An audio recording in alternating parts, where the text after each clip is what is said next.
The Little Old Lady Who Wasn't Afraid of Anything, by Linda Williams, illustrated by Megan Lloyd.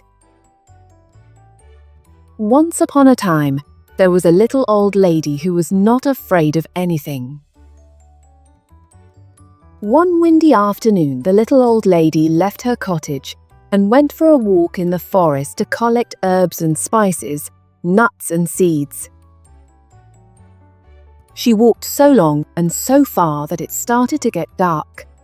There was only a sliver of moon shining through the night. The little old lady started to walk home. Suddenly she stopped.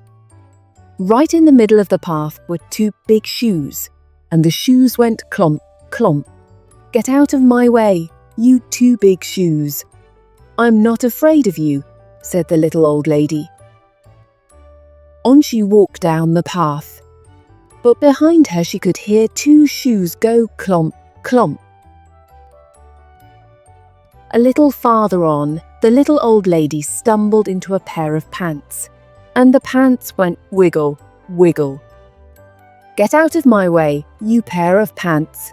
I'm not afraid of you," said the little old lady, and she walked on, but behind her she could hear two shoes go clomp, clomp, and one pair of pants go wiggle, wiggle.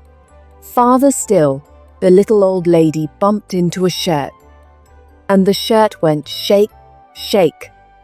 "Get out of my way, you silly shirt. I'm not afraid of you," said the little old lady, and on she walked, a little bit faster. But behind her she could hear two shoes go clomp, clomp, one pair of pants go wiggle, wiggle, and one shirt go shake, shake. A little ways on, the little old lady came upon two white gloves and a tall black hat, and the gloves went clap, clap, and the hat went nod, nod. "Get out of my way, you two white gloves and you tall black hat.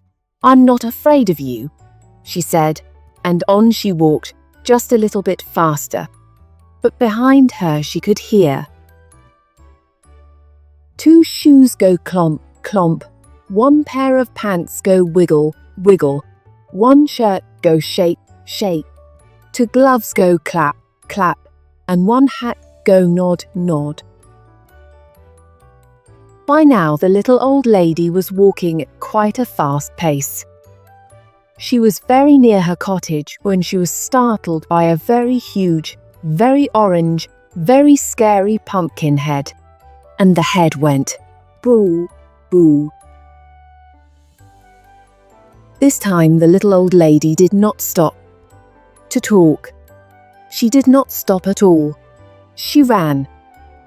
But behind her she could hear two shoes go clomp, clomp, one pair of pants go wiggle, wiggle, one shirt go shake, shake, two gloves go clap, clap, one hat go nod, nod, and one scary pumpkin head go boo, boo. The little old lady did not look back. She ran as fast as she could and didn't stop to catch her breath until she was safe inside her cottage with the door locked. She sat in her chair by the fire and she rocked and she rocked. It was so quiet in her cottage before the knock on the door. Should she answer it? Well, she was not afraid of anything. So she went to the door and opened it. What do you think she saw? Two shoes go clomp, clomp, one pair of pants go wiggle, wiggle, one shirt go shake, shake, two gloves go clap, clap, one hat go nod, nod, and one scary pumpkin head go boo, boo. "I'm not afraid of you," said the little old lady bravely. "What do you want anyway?" "We've come to scare you." "You can't scare me," said the little old lady. "Then what's to become of us?" The pumpkin head suddenly looked unhappy. "I have an idea," said the little old lady. she whispered into the pumpkin's ear. The pumpkin head nodded, and its face seemed to brighten. The little old lady said goodnight, closed the door, and whistled on her way to bed. The next morning she woke up early. She went to her window and looked out into her garden. And what do you think she saw? Two shoes go clomp, clomp. One pair of pants go wiggle, wiggle. One shirt go shake, shake. Two gloves go clap, clap. One hat go nod, nod. One scary pumpkin head go boo, boo, and scare all the crows away. The end.